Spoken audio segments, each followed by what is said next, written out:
You're listening to an Airwave Media Podcast.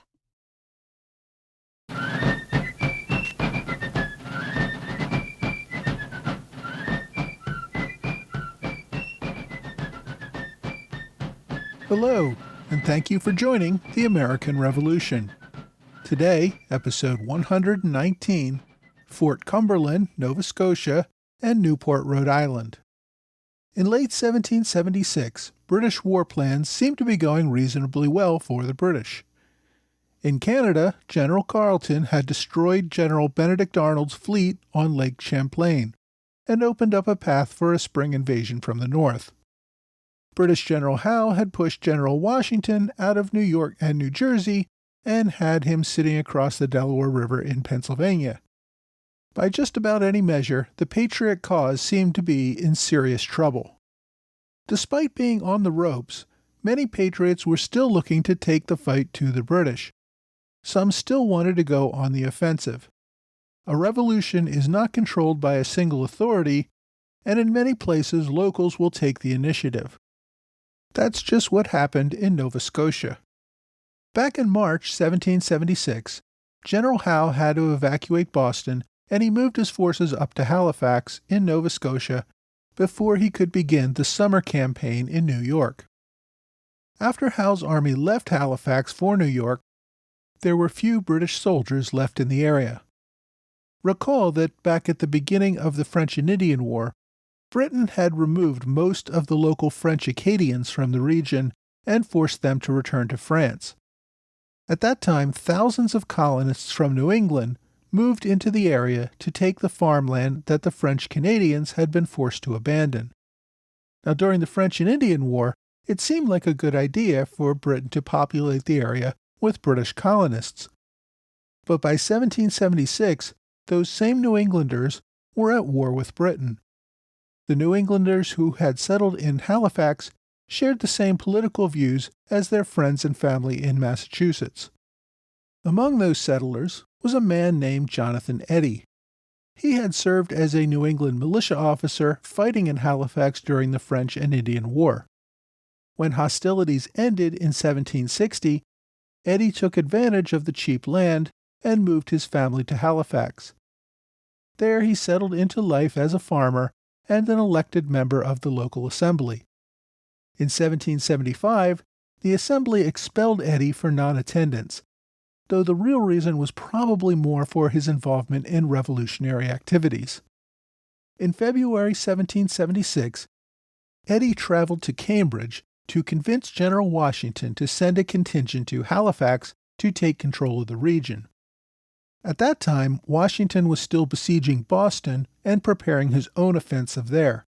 He did not want to deploy resources to begin another campaign. Eddy then traveled to Philadelphia to get the support of the Continental Congress for his campaign to take Halifax. Congress also rejected his proposals. Finally, he returned to Massachusetts to get the provincial Congress there to assist with his plans. Massachusetts refused to provide him with troops, but did promise to provide arms and ammunition if he could raise enough men to attempt a takeover of Nova Scotia. As I said, by the end of March, General Howe had moved the bulk of his army from Boston to Halifax, so there was no way that anyone was going to retake the area at that time. But everyone expected that that army would be leaving soon. So Eddy spent most of the summer attempting to raise a regiment. Despite his aggressive recruiting among small villages in northern New England, Eddy could not raise even 100 men. Most men who wanted to fight for the Patriot cause had already left for Boston and were already fighting in the Continental Army.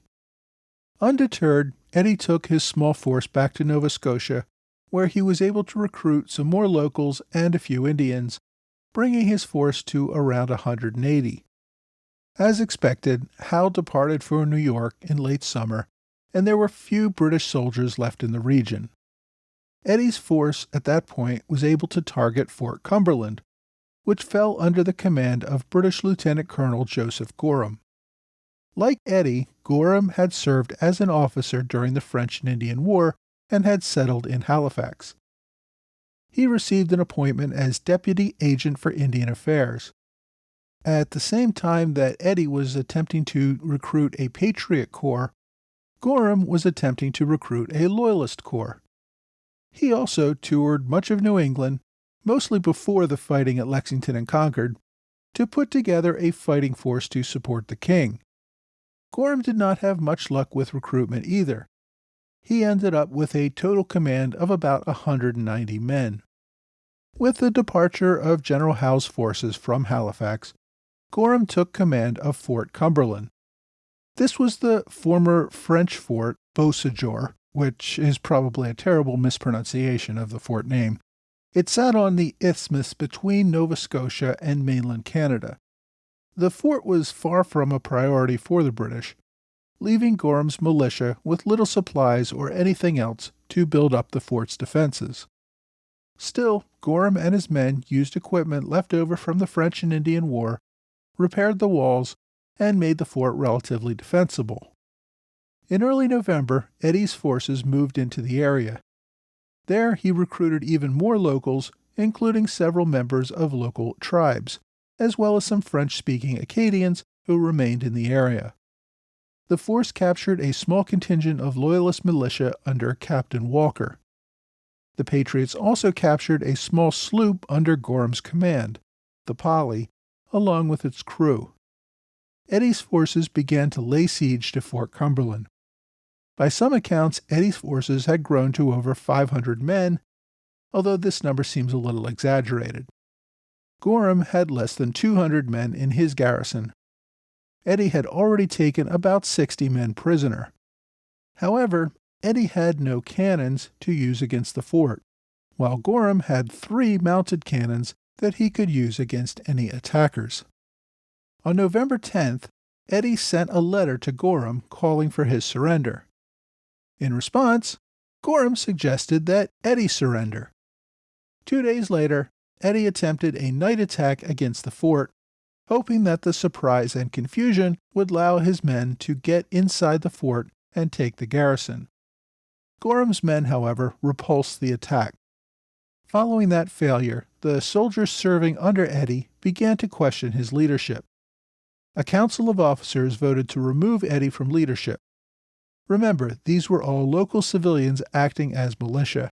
There were no professional officers or men around. A little over a week later, the new leadership council ordered another attack on November 22nd and again on November 23rd. They burned a few outbuildings, but again failed to capture the fort itself. A few days later, on November 27th, a British relief force arrived aboard the HMS Vulture. The ship carried 200 reinforcements, mostly Royal Marines under the command of Major Thomas Batt. 2 days later, Batt led a counterattack on the Patriot lines outside the fort. The British killed or wounded an unknown number of Patriots while taking 5 casualties, 2 dead, 3 wounded themselves. The Patriot forces scattered. Most of the men simply left the fight and went home. The British spent the next few days trying to chase down Patriots, but with little luck. They scoured the countryside and captured a few suspected rebels. They also burned the farms of those suspected of participating in the attack on the fort or other supporters of the rebellion. The locals protested this destruction of property. Colonel Gorham offered a full pardon to anyone who surrendered and agreed to take an oath of allegiance, with the exception of Eddy and a few other leaders. This upset Major Batt, who charged Gorham with neglect of duty. Gorham later received exoneration of the charges, which is not a surprise since men like General Howe and General Carleton were doing very similar things. The pardon gave every appearance of returning the area to local obedience and ended the Patriot movement there. Eddy and a few others unwilling to submit left for Massachusetts. The battle at Fort Cumberland is also sometimes called Eddy's Rebellion, and it ended up being a relatively minor affair involving mostly militia.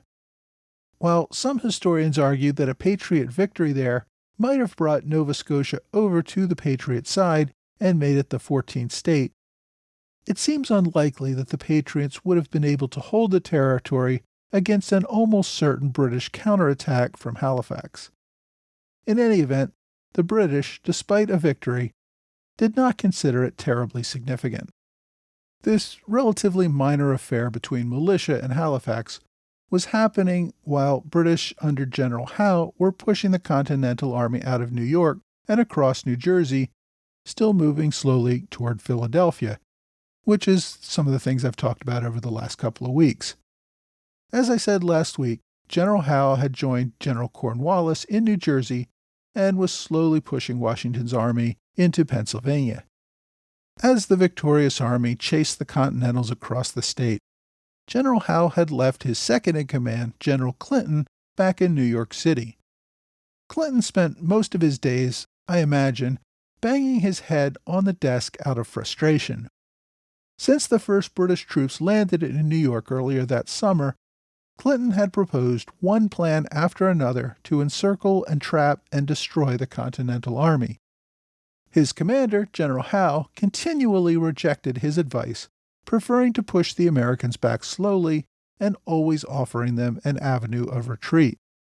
As I mentioned a couple of weeks ago during the New York campaign, Howe and Clinton's relationship, which had never been particularly good, grew even more strained. Clinton attempted to push beyond Howe's orders on several occasions, only to receive a reprimand from his commander. During the Battle of White Plains, a frustrated Clinton spoke openly of his frustration about serving under Howe to General Cornwallis. When Cornwallis passed along these comments to Howe, the commander decided to leave Clinton completely out of any combat plans under his command. As the British and Hessians pushed the Continental Army across New Jersey, Clinton once again proposed taking a fleet up the Delaware River while another army pushed Washington back toward the river. Again, if this plan succeeded, Washington's army would be trapped and forced to surrender. But Howe once again said no, and allowed Clinton's subordinate Cornwallis to lead the British army attacking Washington and New Jersey. Still, Howe needed to give Clinton something to do other than sitting in New York writing letters to London about how badly Howe was performing. Howe deployed Clinton to capture Rhode Island, or in particular, the island and harbor areas around Newport. General Howe's brother, Admiral Howe, needed a winter port for the Royal Navy. The freshwater areas around New York might freeze up for the winter, thus trapping the Navy and possibly damaging the ships. The saltwater port in Newport, Rhode Island, would be a much safer nearby location to host the Royal Navy for the winter. Newport would also once again give the British a toehold in New England and would also serve as a good post to block New England privateers from coming and going.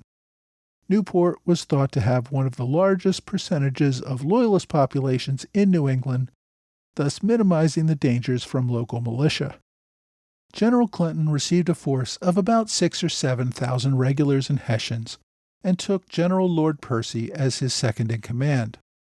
Some sources say the force was larger, but I think that may have been counting the thousands of sailors aboard ships that were carrying the army to Rhode Island. Howe had originally promised Clinton a force of 10,000 soldiers, but he reduced that number shortly before he set sail. A fleet of 83 ships under the command of Commodore Peter Parker carried Clinton and his forces from New York to Rhode Island. Now, you may recall that Parker had carried Clinton to the Carolinas, where the men faced an embarrassing loss at Fort Sullivan in Charleston Harbor. For more on that, see episode 88. Clinton had certainly not forgotten about it. He took this opportunity to bicker with Parker again over the incident. He demanded Parker take the blame for all the failure at Charleston and clear the cloud over Clinton's good name. Parker was actually pretty conciliatory and wanted to put the issue behind them, but making a fuss about it at this point only made the situation between the two commanders worse. Even so, the landing at Newport on December 8, 1776, turned out to be a non-event. There were no Continental soldiers prepared to oppose the landing. Washington's army was in New Jersey fleeing toward Philadelphia. Charles Lee's army was in southern New York, but seemed more interested in what was happening in New Jersey than attempting to oppose the British in Rhode Island. Before the British fleet arrived, the local Patriot militia had abandoned the defensive works along the shore and had removed most of the cannons. Most of the Patriot civilians in the area simply left town before the British arrived. A pre-war population around Newport of about 9,000 had fallen to under 5,000. Clinton found the much reduced population remaining behind to be loyalists or Quakers who were willing to submit to British rule. The British force landed unopposed. There were a few Patriot militia in the area who the British easily captured or dispersed. Now, as I said, for the past year and even longer, Clinton had constantly recommended to General Howe that he should use forces to envelop the enemy and surround them so the British could capture the enemy. Instead, Howe just pushed the enemy further back, allowing them an avenue of retreat. Now, Clinton, in his first independent command, did exactly the same thing Howe had been doing. He landed his forces at Newport and simply allowed the enemy militia to flee. Clinton was not interested in taking prisoners. He simply wanted to take Newport as ordered and move on to other things. The Continental Navy was still hanging around Rhode Island at this time. Most of it remained bottled up near Providence. It did not confront the British or attempt to oppose the landing. In fact, after a British ship, the HMS Diamond, ran aground in January 1777, the Continentals were still unable to capture or destroy it. After the better part of a day, the tide came in and the British sailed on their way. Shortly after that incident, Congress suspended Commodore Hopkins from command of the Continental Navy. The Navy remained a non-entity of little concern to the British. General Clinton was wary about spreading his forces too thinly. He did not attempt to occupy the whole colony, but kept his forces in and around Newport. Clinton's goal was not to occupy large portions of New England. It was to secure a good saltwater port for the Navy to use over the winter. From there, the Navy could protect its occupation of New York as well as harass Patriot shipping all along the New England coast. It also proved once again that the British could take control of any town they wished. The Continental Army or militia was not going to stop them. Receiving word of Washington's attack on Trenton reinforced Clinton's view that he should not spread his troops too thinly, where small outposts would be vulnerable to a similar attack. The New England militia mobilized about 6,000 soldiers in the area around Rhode Island to oppose any attempts to move inland.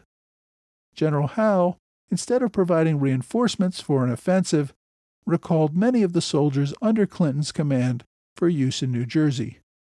As a result, the British occupation would remain strictly on the defensive. In January 1777, General Clinton turned over command to Lord Percy and returned home to Britain.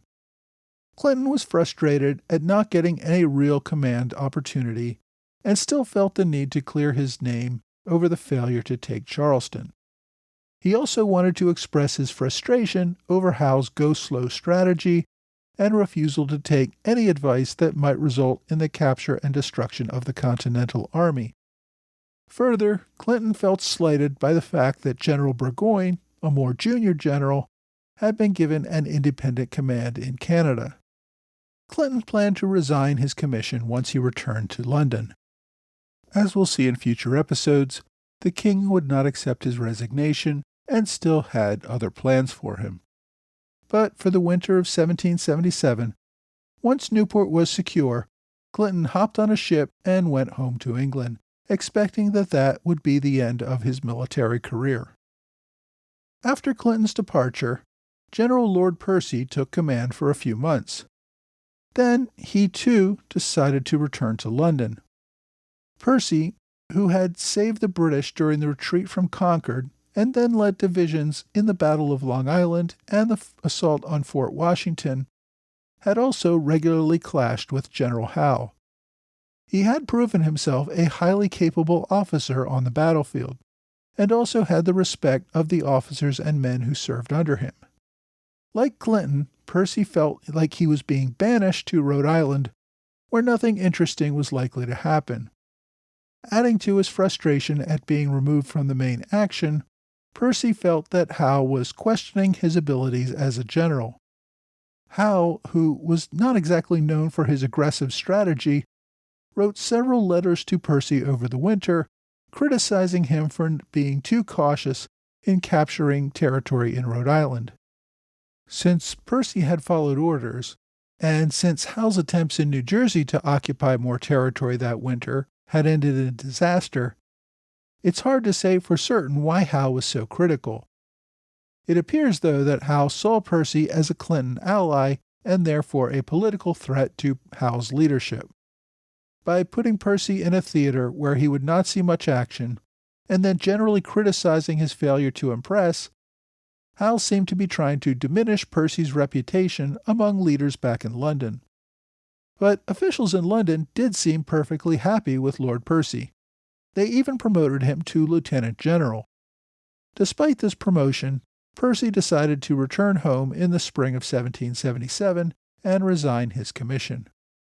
Unlike Clinton, the king accepted Percy's resignation, thus ending his military career. General Richard Prescott assumed command of British forces in Rhode Island, and I'll have more to say about Prescott in a future episode. General Percy seemed content to retire and live out his life in wealth and comfort. He divorced his wife, who had been cheating on him while he was away, and he remarried. He had 9 children with his new wife. In 1786, his father died. Percy inherited the family estates and the title of Duke of Northumberland. Ironically, Americans probably remember Percy's illegitimate half-brother, James Smithson, better than they do Percy.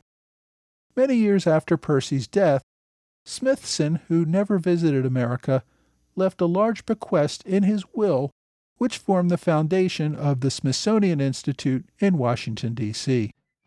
Next week, Thomas Paine will attempt to reinvigorate the Army with his publication of The American Crisis.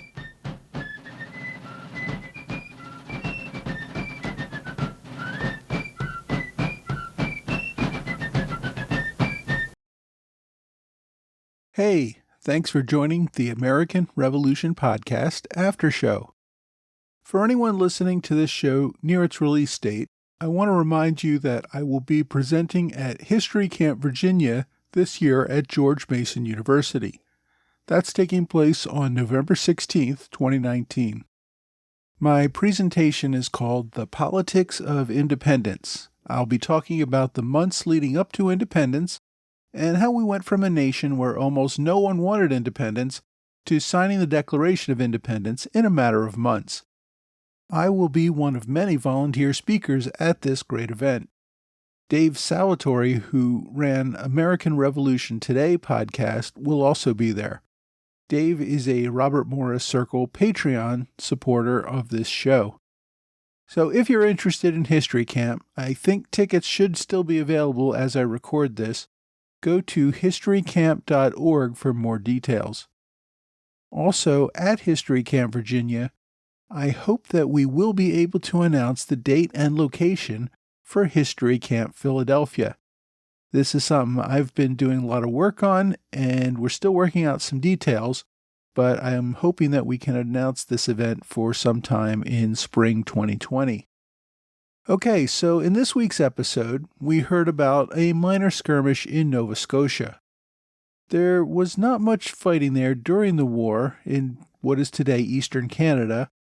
I'm often asked why Canada did not join the rest of the North American colonies in fighting for the Revolution. There's a decent cultural argument why the French in Quebec did not join, but the English-speaking settlers in Nova Scotia were not significantly different from the colonists in Massachusetts or Connecticut. In fact, many of those living in Nova Scotia had immigrated from New England and still had family in New England. There were some locals in Canada who were inclined to support the Revolution, but not enough to hold that region. The people of Canada were not happy about the stamp tax or other attempts by Parliament to restrict trade or levy taxes, but the Canadians did not join in the non-importation agreements or take other aggressive actions. Much of the reason may be that the area was still lightly populated and almost entirely by farmers who were not impacted by taxes or trade issues as much as some of the people living in New England. The English population in Canada also faced a threat from the possibility of local tribes or French Acadians rising up again and attacking English settlements. So they were a little more reliant on the British regulars for protection from such threats. Whatever the early reasons, because the local population was not as violently hostile as their New England neighbors to the south, they quickly received an influx of Tories from New England in 1775 and 1776 that greatly increased Tory sentiment in the region. Some of these were Loyalist refugees from the evacuation of Boston. Others were simply those who expressed Loyalist ideas and faced violent threats from Patriot mobs in New England. Nova Scotia offered a safer environment for those who did not want to speak against the king. By 1777, the region had become a Tory stronghold. The attack on Fort Cumberland, also known as Eddie's Rebellion, really marked the last realistic attempt to move the region into the Patriot camp. This week's book recommendation is The Siege of Fort Cumberland, 1776, an episode in the American Revolution, by Ernest Clark. As you might guess from the title, the book covers the Patriot attack on Fort Cumberland. The book also, though, goes into the local politics and events that resulted in Nova Scotia forming into a Loyalist stronghold during the early part of the war. It's a well-researched and easy-to-read book that delves deeply into this topic in a little over 300 pages. So, if you're interested in reading more about why Canada did not join in the Revolution, you should check out this book, The Siege of Fort Cumberland. My online recommendation this week is another online book, The Memoir of Colonel Jonathan Eddy. Now, book may be a strong word, as this is really less than 80 pages long. A great deal of that is genealogy information about the Eddy family. There are only a few pages that deal with the attack on Fort Cumberland, and a few pages talking about Eddy's other adventures during the war. The great thing about these pages is that they are letters and other original documents that provide a great primary source for the issues being discussed. After the war, Colonel Eddy went on to found what is today Eddington, Maine. So, even though he did not secure Nova Scotia for the United States, Eddy went on to have a successful life in New England. If you want to check out his memoir, which was published by his family decades after his death, you can get a copy on archive.org, or look for a direct link on my website at amrevpodcast.com. Well, that's all for this week. I hope you will join me again next week for another American Revolution podcast.